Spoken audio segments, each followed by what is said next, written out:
Welcome to Saturdays at 7, Christian Scholars Review's conversation series with thought leaders about the academic vocation and the relationship that vocation shares with the church. My name is Todd Ream. I have the privilege of serving as the publisher for Christian Scholars Review and as the host for Saturdays at 7. I also have the privilege of serving on the faculty and the administration at Indiana Wesleyan University. Our guest is Meghan Sullivan, the Wilsey family college professor of philosophy and director of the Institute for Ethics and the Common Good at the University of Notre Dame. Thank you for joining us. Oh my gosh, I'm so excited to be here. To begin, you contributed an article titled, "What is the University For?" to the winter 2025 issue of Comment. Before asking you about that article and what prompted you to contribute it, perhaps it's important to note that the theme for that issue of Comment is institutional reckoning. And in her opening note, editor-in-chief Ann Snyder notes that some of the institutions upon which we've depended over the course of our lives have shifted their focus in recent years, from purpose to self-preservation. She also sees spaces, though, and places where existing institutions are reforming and new institutions are forming. When you look at the university, in what ways do you see a shift, perhaps, from a focus on purpose to one on self-preservation? Yeah, it's a very interesting question. And obviously, you hear a lot about higher education in the news right now, but the facts on the ground and the local cultures at different colleges and universities, they vary quite a bit. Like there's no single strategy that like all universities in the US are pursuing right now. It's one of the best things about American higher education is that it allows so many experiments.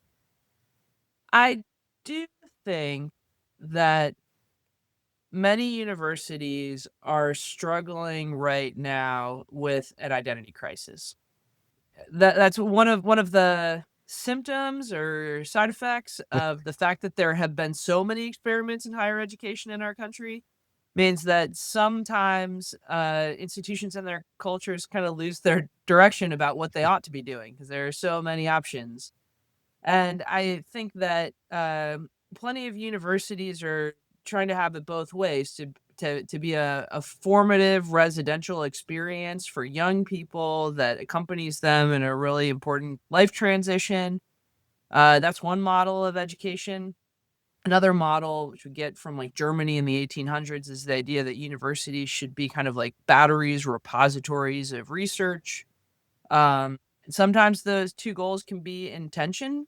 If you are trying to run a major research enterprise, a lot of those faculty members are not going to be spending too much time in the classroom.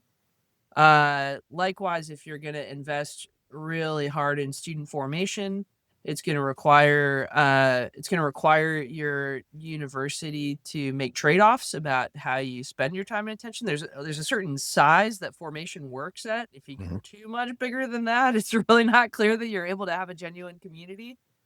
So I think a lot of universities right now have been trying to have it both ways, are realizing that some of these trade-offs are more significant than they thought they were going to be. Layer on top of that, this just, really persistent crisis in public trust across the board in higher education, which got started before the pandemic, really was exacerbated by 2 years of education being disrupted just in an unprecedented way by the pandemic.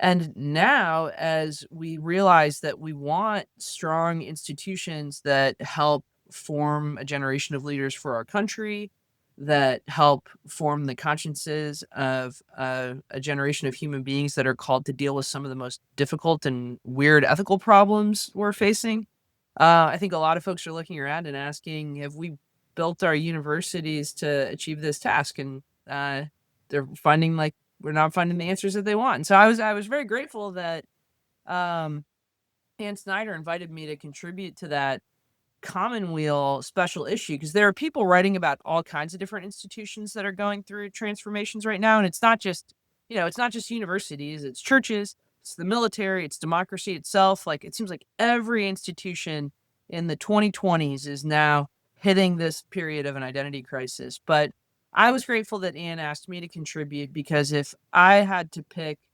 one of the institutions that means the absolute world to me, It is colleges and universities. Mhm. My experience going away to college as an 18-year-old absolutely transformed my life for the better, and I do not wanna live in a version of the United States that does not have really strong, well-grounded, visionary colleges and universities in it. So, I was excited to contribute to that debate, and I think this is a great opportunity for us to dig deep and figure out how we wanna really make these institutions stronger and built to survive the kind of onslaught of challenges that are coming at us this century. In your particular piece, then, you contend the university is also grappling with two additional problems: atomization and authority, problem authority. Would you unpack what you mean when referencing those problems and perhaps even provide a few examples that you see as evidence? Sure. So the kind of context for that article and comment, the original question I got from Anne and the editors was, are the universities going to survive the era of artificial intelligence? Like, so can we, we barely squeaked by in the pandemic. Seriously, are we built for now dealing with the advent of AI? And it is a really challenging question. AI, perhaps more than any other technology in recent human history, affects the mission of universities because universities are places where people go to form themselves intellectually. Mhm. And the big disruption of AI is that it has the capacity to take on your thinking skills for you. It has the capacity to make decisions for you, to learn things on your behalf, to translate information for you. It is like the biggest possible challenger to universities that we could have cooked up in a science lab. And it raises very interesting questions about what university life will be like now that there's this big competitor in the market. And so that's where the problems of atomization and authority come in. Problem of atomization. One of the features of college and university life, I would argue that this is true of high schools and middle schools too, to be honest, is that people come together to learn. Humans, Mm. I'm a philosopher, we are rational social animals. We don't like to be alone. We like to be with others.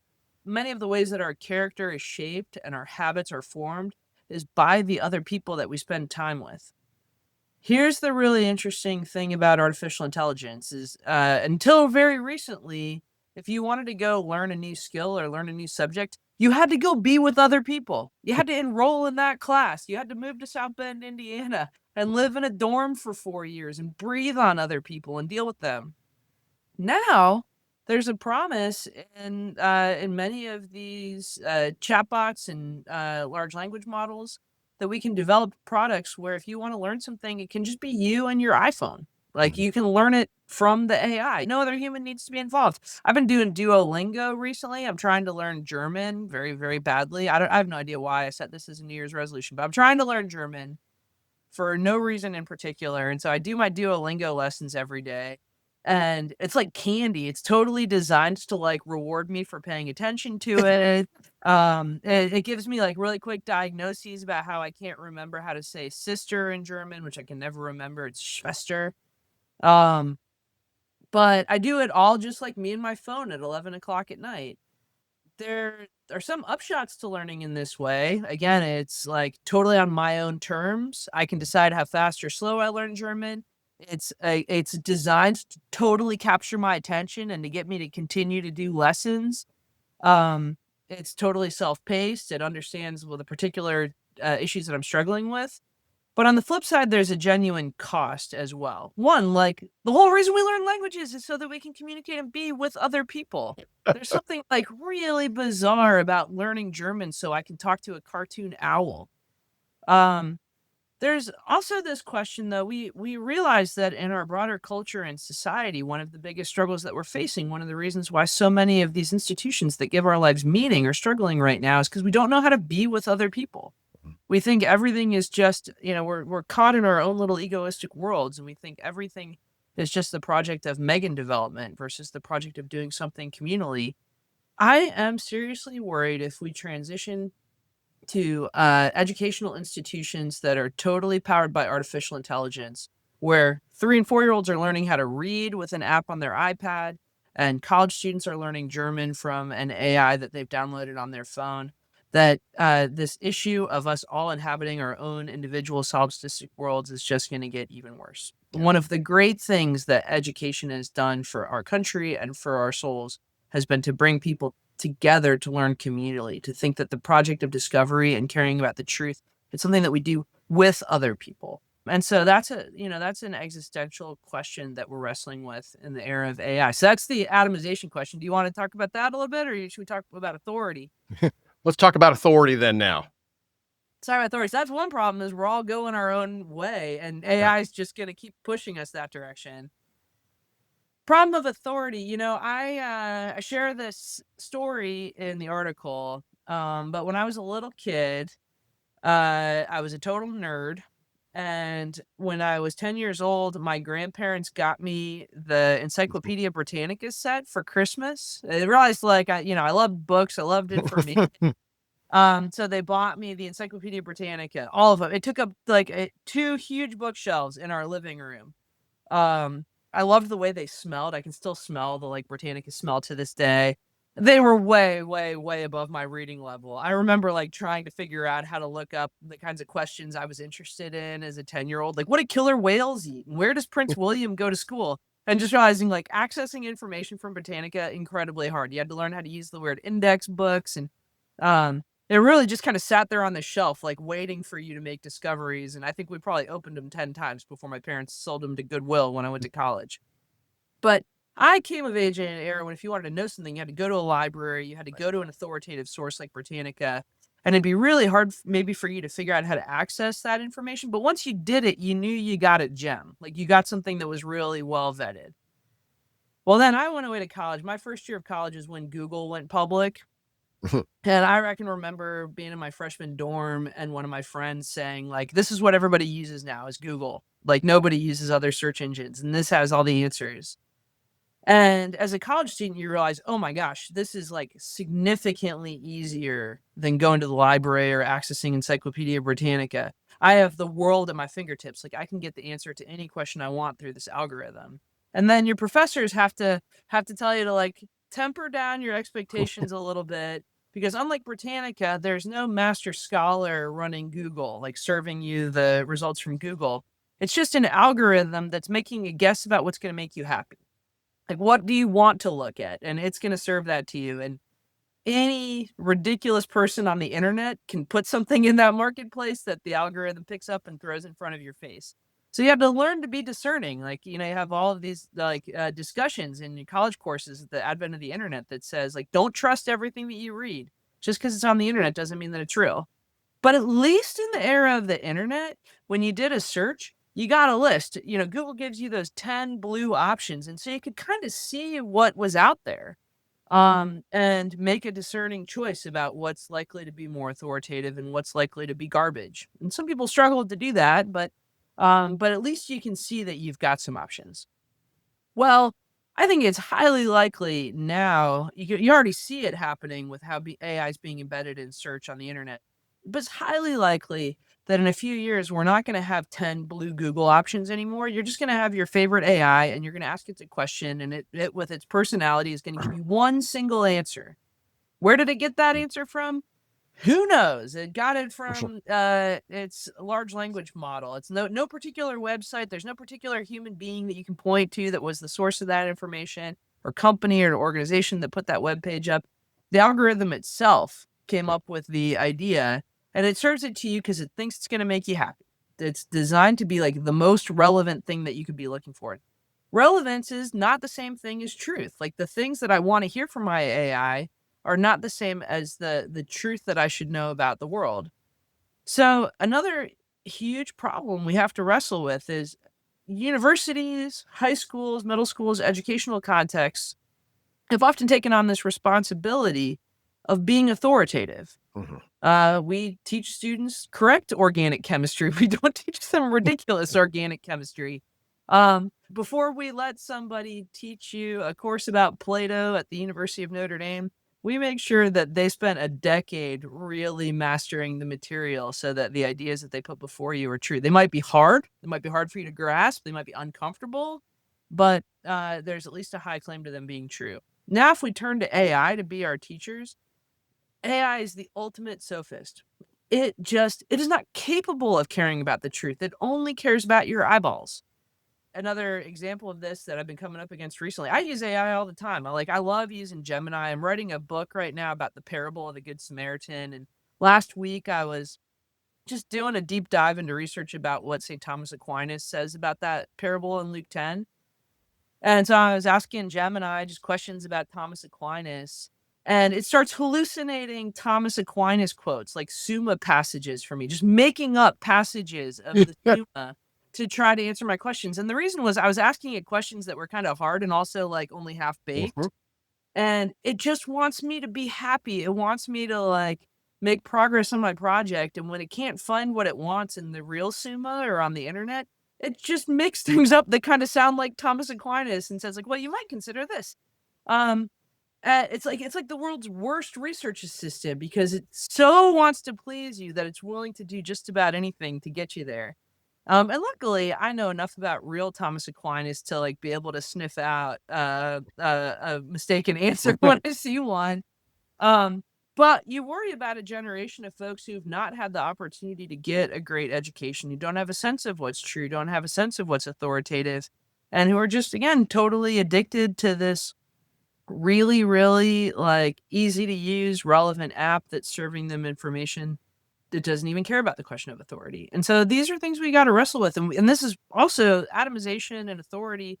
These are reasons why we cannot let in-person education fail. Like we cannot let our school system, our K-12 education system, or our universities deteriorate or be disrupted to the point of not resembling the cultures that we've worked for centuries to build because that these in-person educational experiences give us intellectual virtues that it is just not possible that AI give us.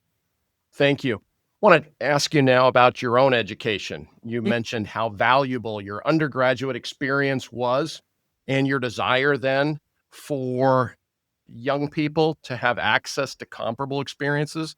And that experience took place in Charlottesville at the University of Virginia, where you studied politics and philosophy and then earned a Rhodes Scholarship, allowing you to study philosophy at the University of Oxford's Balliol College. Would you just please describe the discernment process that led you to apply for a Rhodes Scholarship, and then the formative experience you had at Balliol and in Oxford by comparison to what you had in Charlottesville? Yeah, this is great. I'm through and through a UVA fan. Whenever UVA and Notre Dame play each other now, because Notre Dame's like kind of in the ACC, I just have a existential crisis because I love both of these institutions so much. Happily, Oxford never plays any of them in anything. Oxford has no sports that matter. Rhodes Scholarship. This is really interesting. It's an interesting question because I discovered pretty early on in undergraduate that I absolutely loved philosophy. It took me like 2 years to for the light really to come on that I could become a professional philosopher. Like that was not an option that my high school in Greensboro, North Carolina like talked to me about. But I had decided by the somewhere between my second and third year of college that I absolutely loved philosophy. I loved very abstract forms of philosophy, and I really, really, really wanted to try to go to philosophy grad school and see if I could become a professor when I grew up. I take it And I something about Socrates captured your interests in particular. Oh my gosh, I did a count. My mom has this huge box of, like, artifacts from college that I'd saved, and I think I wrote 11 essays about Plato in college. Like, anytime I was given a choice about what essay topic to do, I would do a Platonic dialogue. I was, like, completely obsessed. So I love it. I bring this up because the Rhodes Scholarship is really famous for being a scholarship for, like, future senators and presidential candidates and business tycoons. It's not often associated as a scholarship for people who really wanna just invest in, like, the life of the mind. I did not play any sports in college. I was definitely not your kind of prototypical Rhodes Scholar. The one thing was I was really involved in our university's honor system. Hmm. I think in part Yeah. because of my deep, like, philosophical commitments and strong, like, moral commitments, but UVA has this, had at the time this really strong honor code where students will not lie, cheat, or steal. And if they do, they're asked to leave the community. And there's a whole process where it's entirely run by students. And it's a really big student government job to be in charge of the honor system at UVA. You've got to run for it. It's like an all campus selection. It's kind of like being student body president. But anyways, I was like a passionate advocate of the honor system. And so my senior year of college, I was elected the chairwoman of the honor committee. And this was like, other than philosophy, this was one of the big things that I was involved in. And one of the rules at UVA, almost always the chairwoman of the honor committee is what at UVA we called politicos. Basically, like the students who are the real like future senators, are going to go to law school, or going to go work for McKinsey. But I was the only one that like I wanted to be a professional metaphysician. I was like, that's it. I just did the honor. I read philosophy books and I did the honor system. And so it's very funny. I won that election. And the rule at UVA is they just always kind of nominate the honor chair and the student body president to be their nominees for the Rhodes Scholarship, because those are the hardest core Politico kids.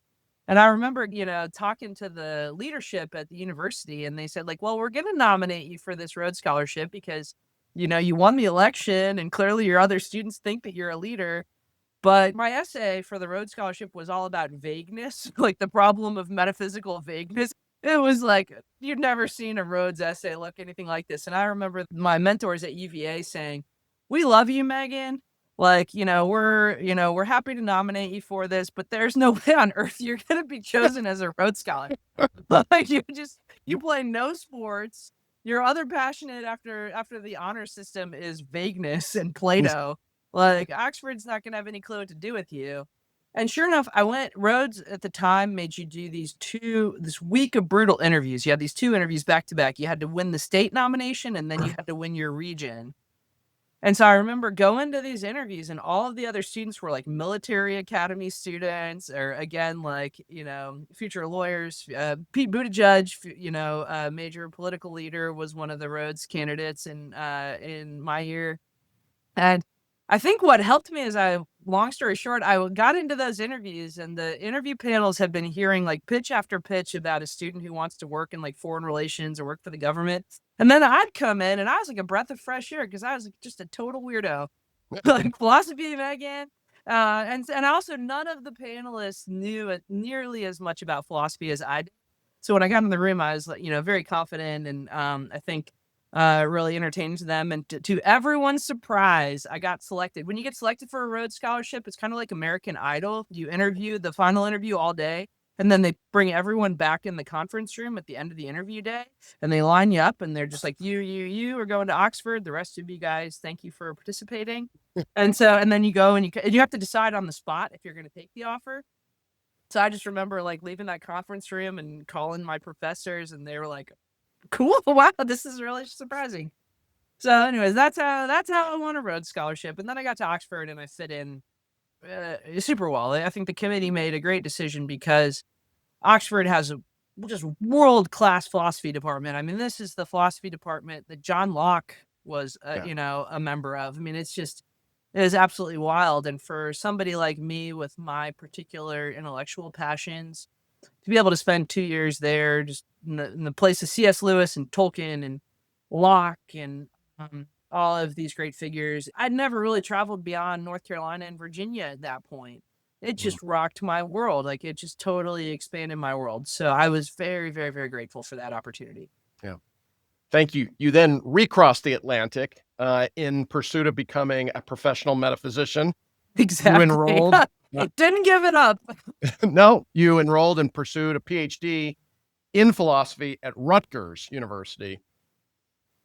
Would you talk about mentors who proved to be most formative, perhaps, even as far back as your experience as UVA, but also through your experience at Rutgers, and then authors, in addition to Plato and Socrates, who also then became most formative to you? Yeah, this is great. So Rutgers University in New Brunswick, your listeners might not know this, but they also have a very, very top philosophy department. It doesn't make a ton of sense. Like, Rutgers just decided in the 1990s they were going to spend a ton of money on philosophy, a ton of taxpayer New Jersey dollars on building what's one of the typically recognized as one of the top 3 philosophy departments in the world. And man, you could not think of a different campus on planet Earth from Oxford than Rutgers. Oxford's like medieval and contained, and there are these like, 1,000-year-old walls.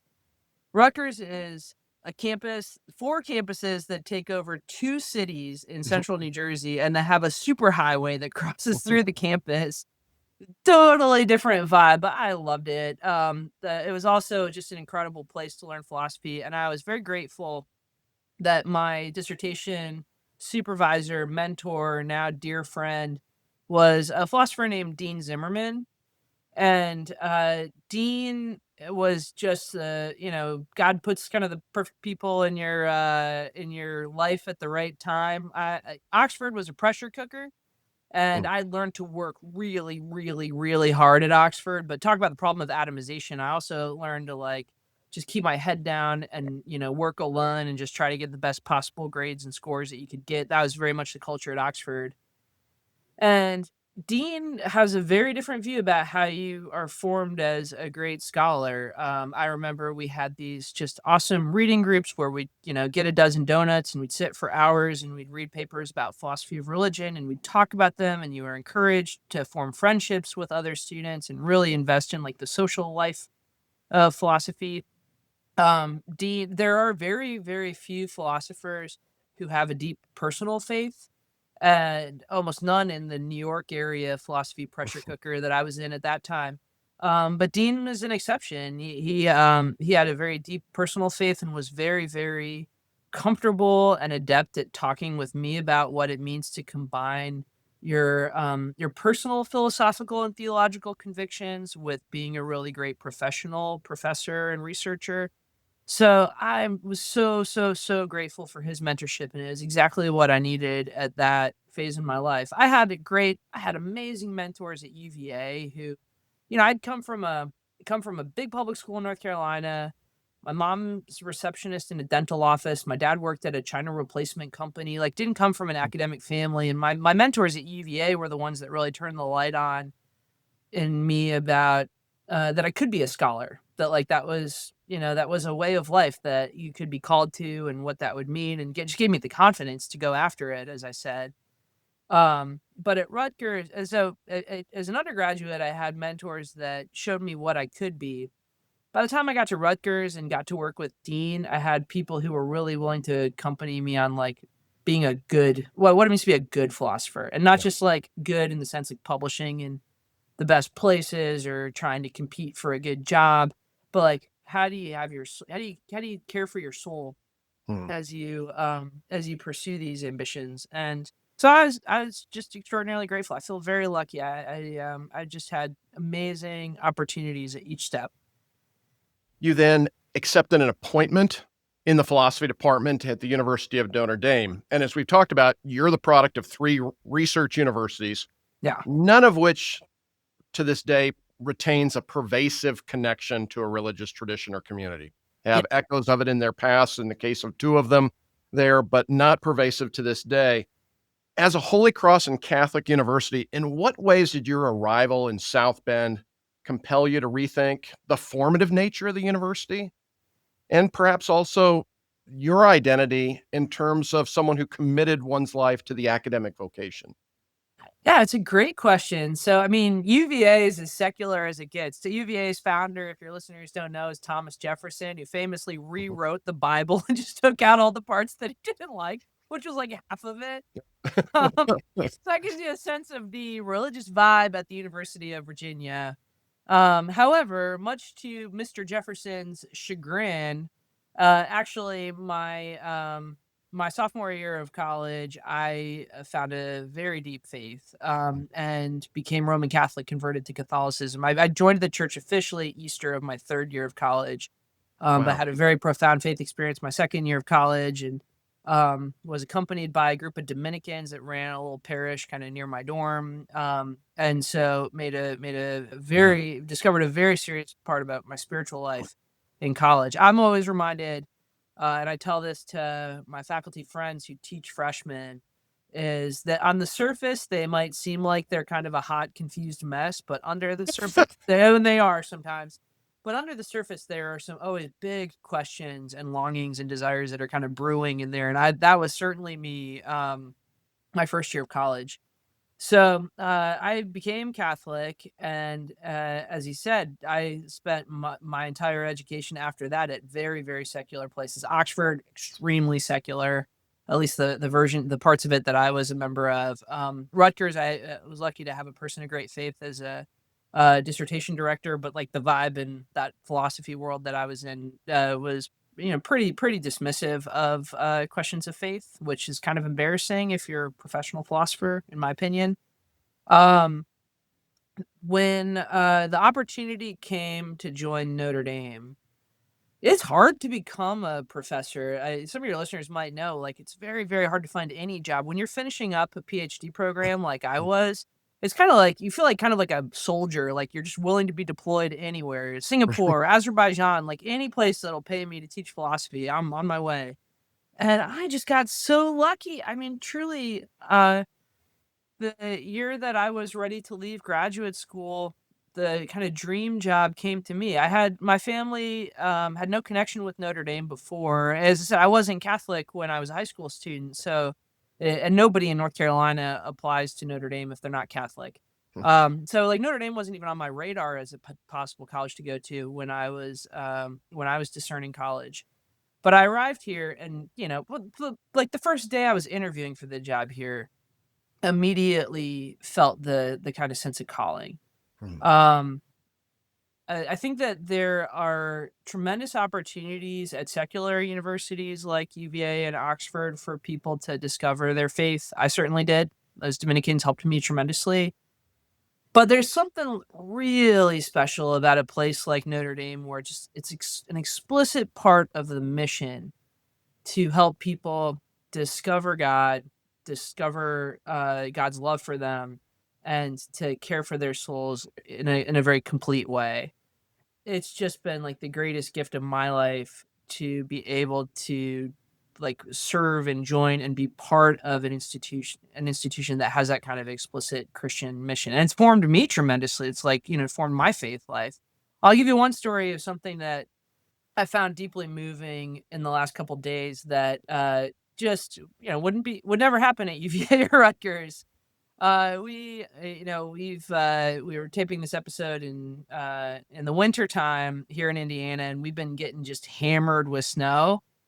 And we have had a lot of snow recently, and a group of students took it upon themselves to build this huge chapel out of snow. They were packing recycling bins with snow and using it to make snow bricks, and kind of like, like medieval masons built this kind of, it's got vaulted arches and crosses and spires, and they built this huge one-story snow chapel in the middle of the North Quad at Notre Dame. And last night, one of our chaplains here on campus held a mass there, and 1,600 people turned out in like 19-degree weather to kneel in the snow, and it's beautiful. Like it has stained glass. It's made out of ice and food coloring. I mean, it's just wild. I don't think these students went to class either, by the way, in the last like 2 weeks. Like I have serious concerns about whether any of these kids have been going to class. But to be at, it's funny and silly and beautiful and totally fitting for what the kind of dreams of young people. And for me, the opportunity to be a part of an institution that helps remind people that we have these kinds of spiritual longings and this creative capacity, and that it can just be part of a way of life, like that means everything to me. I think it's absolutely beautiful. So I've Yeah. loved being in Notre Dame. The weather is pretty terrible. That's one thing I will complain about. That, like, the snow is ridiculous. I'm from North Carolina. Like, I just cannot cope with how dreary the winters are here. I believe Father Hesburgh, when asked why there is a granite mosaic on the side of the library there, he said, one, it's a testament to our faith commitments, two, and he said, the weather is abominable, and we needed something that could endure and persist through it. Yeah, fair So, enough. That's so true. Unfortunately, the ice chapel is probably not going to survive this week. I think it's going to be 36 on Friday, and then it's going to be a slush chapel, mud chapel. it hits 35, 40 degrees, and risk Exactly. management is going to be out there taping it off. And so, Yeah. Yeah. Thank you very much. I want to transition now to asking you to compare two of your books that are in print to date. Time Biases, A Theory of Rational Planning and Personal Persistence was published by Oxford University Press in 2018, and then co-authored with Paul Blaschko, The Good Life Method, Reasoning Through the Big Questions of Happiness, Faith, and Meaning was published by Penguin in 2022. Would you compare, in terms of your vocation as a philosopher, what led you to take on those two projects, and then how you perceived doing philosophy, perhaps for audiences that overlap, but maybe audiences that also there's different expressions of those works in terms of audiences that they would reach that be somewhat different from one another?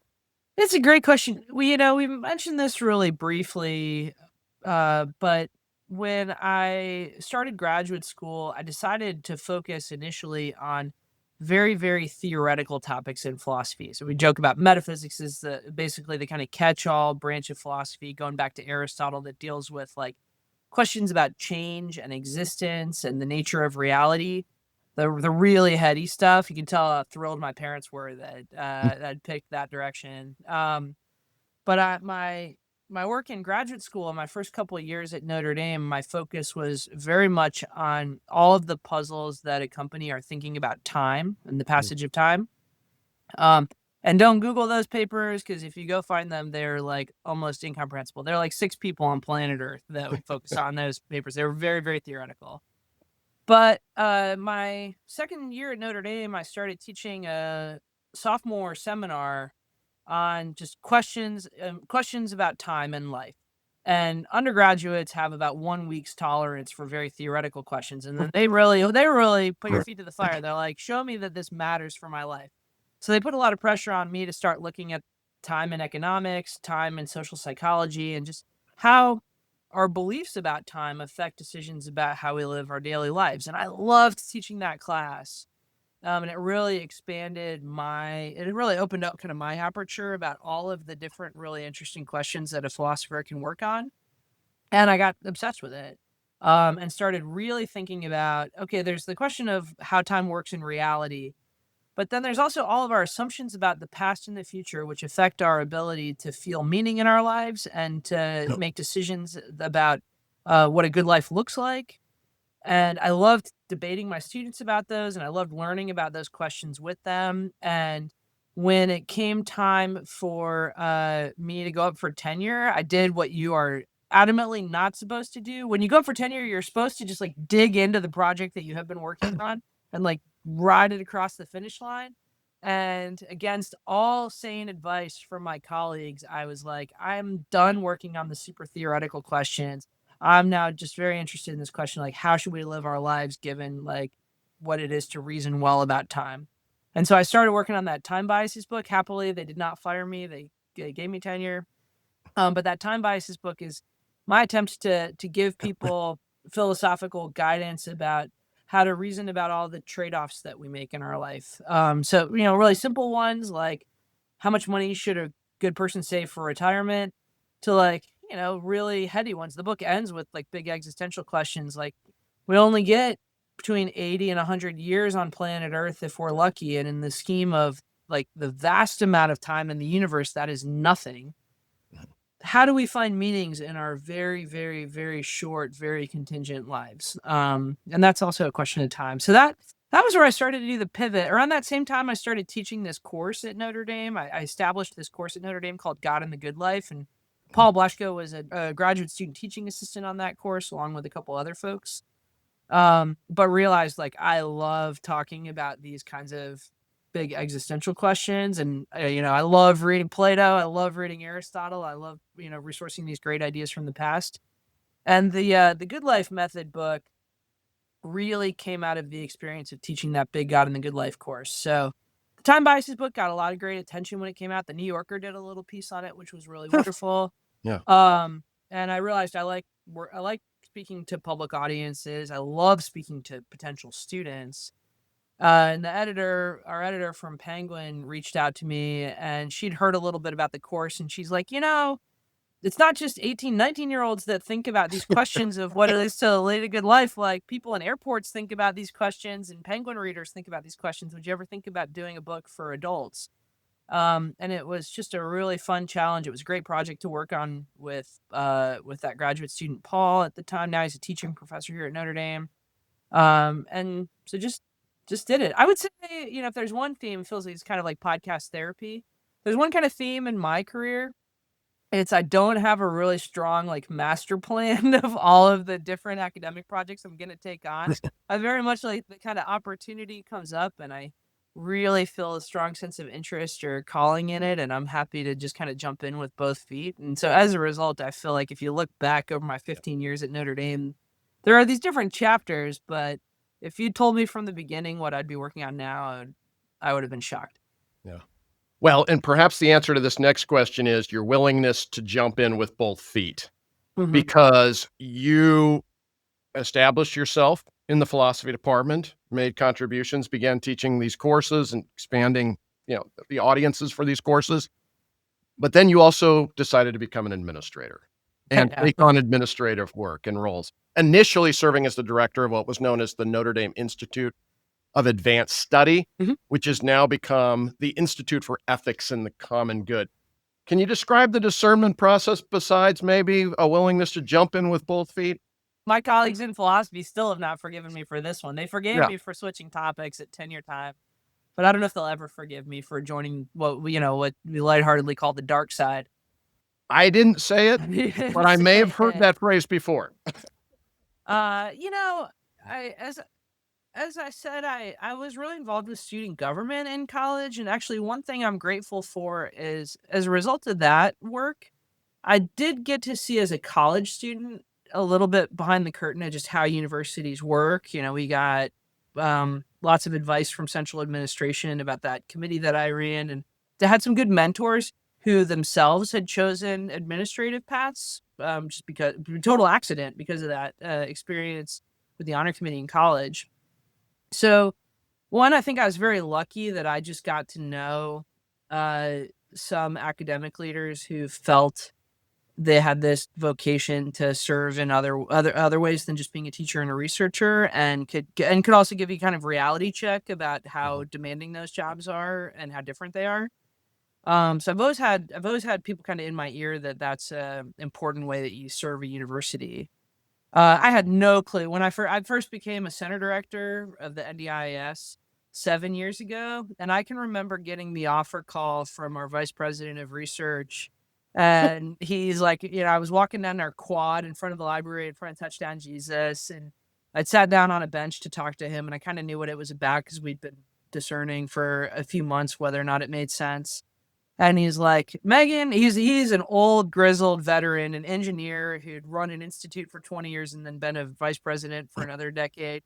He's like, Megan, you are not at all qualified for this job. Like, you don't have to manage people and a budget, and you don't know how to do any of those skills. Um, and he's like, but you've got a good vision for this institute, and we think that like you will eventually become a good leader.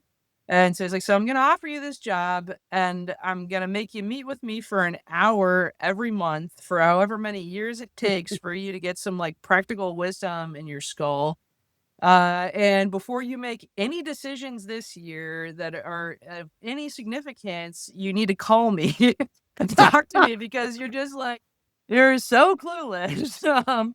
And we're gonna get through this together, and someday you'll be good.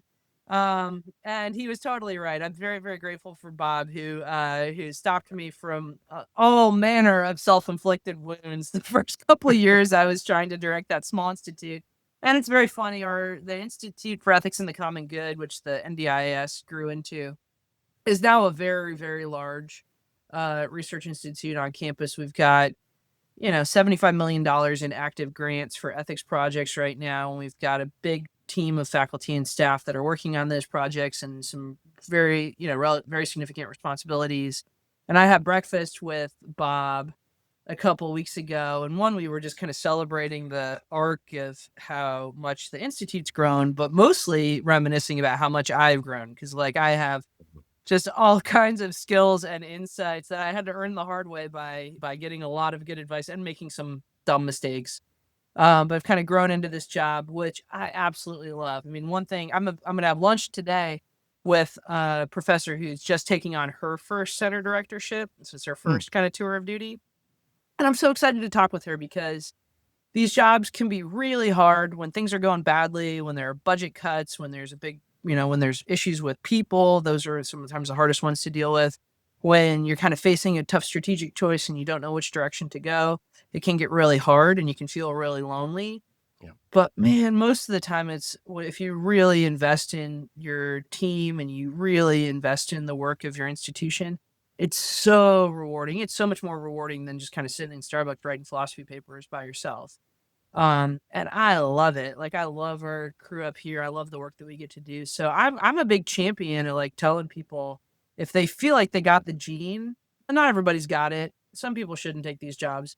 But if you feel like you got a little bit of the leadership and management gene, it's worth the effort to try to grow into these jobs. And everybody's terrible at it at first. I don't know if that's been your experience, but like I also know a lot of college professors. You think like I'm the smartest kid in class, so I'm going to be the best manager on planet Earth. And then they take these jobs, and you're just like, oh my gosh, you're a catastrophe. Like you're making such bad decisions. Since the management and leadership gene is now part of your DNA in Yeah. relation to the academic vocation, could you share with us how you've come to understand what the academic vocation entails, how you define it, what virtues are also critical to continue to cultivate in order to share it with the audiences that you're called to serve? Absolutely. So, first, we're called to serve our institutions. So, there's a real challenge for a lot of early career leaders to think that their goal is to just kind of defend their little bit of turf, defend their projects or their priorities. And one of the biggest lessons you need to learn, and this is one that Bob Bernhard like drilled into Yeah. my head and my thick skull, is it's not about you. Like Mhm. you are not the star. If anything, you're the backstage stage manager at best. But you really have to stay focused on asking every day with every decision you make, is this what's best for the students and my colleagues at Notre Dame? And for Notre Dame to do its mission in the world, or for UVA or for Oxford or whatever it is. And the folks who like, and you got to sometimes make hard decisions on that front. You got to sometimes do projects that you are not excited about. You've got to sometimes give things up. You got to sometimes give money back or give resources back to the institution because they need it for something vital. This happened all the time during the pandemic. Say, I'm Mhm. going to stop my projects to create space for our students to be healthy Mhm. for these next years. So first is like you've got to really, really, really be committed to the institution um and your other small little fiefdoms and projects have to be secondary. You got to be really committed to people. If there's a virtue that you need to be a great leader, in my opinion, it's the same as the virtue that you need to be a great professor and scholar, and it's love. Not the kind of stupid, shallow love that's just like, rah, Notre Dame. But a deep love that enables you to see the dignity in the people that you work with, to see the inherent dignity in your students and in your colleagues, to be able to like forgive them and look at them again when they do things that are annoying. And if you're an institute director or a department chair or dean, people are doing things annoying to you all the time. But having, really, really committing yourself at the end of the day to the thought, I run an ethics institute. The good should be loved. Like the ideas that we talk about, they should not be alienating. They should not be depressing to people. They should be the kinds of ideas that people absolutely fall in love with. And so if the fruits of that virtue are not flowing through your work and your culture, something is seriously off. And you gotta take stock of that. Um, really, really practically, I'd say if somebody's discerning whether or not they got the gene, one of the biggest questions is, what gives you energy during your week? I get so much. I look forward to meetings for this reason, some of my colleagues hate me, but I'll like look ahead at my schedule for the week and think like, I cannot wait to have that conversation with Adam on Wednesday. Like that's going to be Mm. such a cool project. I want to do it with him. If you're getting energy, if you're looking ahead and getting energy from those kinds of experiences, that's a good sign. Like you're on the right track. If you look ahead at your week and say like, I cannot wait till Friday when I get my quiet time to work on my book, don't become an administrator. You'll be able to get that time, but it's going to be few and far between, and you're constantly going to be effacing your interests and your priorities for what's best for the group. And so you gotta really gut check if that's the kind of energy that you've got. And I know a lot of academics who take these jobs thinking they can have it both ways, like they're gonna just really cleanly divide their time and like 2 days out of the week, I go do my institute job, and 2 days out of the week, I do my research, and 1 day out of the week, I teach my grad seminar. You can't if you're a leader, your time is not your own. Like, that's the thing you're giving away as well. You're giving it to the people that you work with, you're giving it to the institution. So, you've gotta be willing to say, "My will is gonna be secondary." And some people are not ready for that. Thank you. What vices then are most important to confront for individuals who perhaps follow this path in terms of an understanding of the academic vocation? Oh my gosh, this would be a great article for one of your listeners to write for like the Chronicle of Higher Education or something. But the seven deadly sins as applied to university life, all of them. It's like envy. Like you look and somebody else's project is going really well, and you secretly hate them for it. Terrible sin for a leader. Totally toxic to the people who look up to you. That's probably the one that I fall into. Pride. I know so many folks who think that they're much better public speakers than they are. Again, Uh, really concrete. I don't know. Your listeners probably sat in through some of these presentations, and you're just like, "What is this guy talking about?" And the biggest challenge is there are so many professors that just love to hear themselves talk. Like they're the star of every talk that they're giving. And to be a great teacher and to be an excellent administrator, you've gotta love your audience. Like, mm, they have to be those students have to be the forefront of your mind of, what who you're talking to that day. Or if you're giving a difficult presentation about, like, a tough decision that the university is making. It's not about you. Like, you're a vessel in this case. It's about the audience. What are their fears? What are their questions? Are you giving them what they need? And I think that there's this kind of like vice of pride that so many leaders don't realize how it's holding them back. Like they just keep that they're so in their head about them that they're forgetting that they don't matter. And so you just run down the list. I guess I don't know what the lust equivalent would be. I'm sure there is one. We don't have that in Notre Dame. That's not a Notre Dame issue. But I think also great leaders are very, very, very aware of where their blind spots are and hopefully have really good psychological safety and trust with people who are their closest advisors and confidants who can kind of call them out on their nonsense. I have an amazing managing director that works with me in our institute, and she has no problem whatsoever pulling me aside and like pulling me in her office and being like, that was ridiculous or that was wrong. And you also got to have the ability to ask for forgiveness and to own up to the things that you screw up, which are kind of frequent. Thank you. For our last question then today, I ask us to sort of step back and look at the university and its founding partner in the church. Hmm. And in what ways can the university be of greater service to the church moving forward? And in what ways can the church be of greater service to the university? Some would argue the gap between the two has become too great and Absolutely. that we need to find ways to come together and in relationships of trust that allow those two institutions to flourish in their own ways, but serve one another. I totally agree. Briefly, the church, the church is constantly needing to bring its teaching to bear on the most like cutting edge issues that humans are facing in this phase of our life. Like we're constantly bringing the Christian social tradition into the current conversation.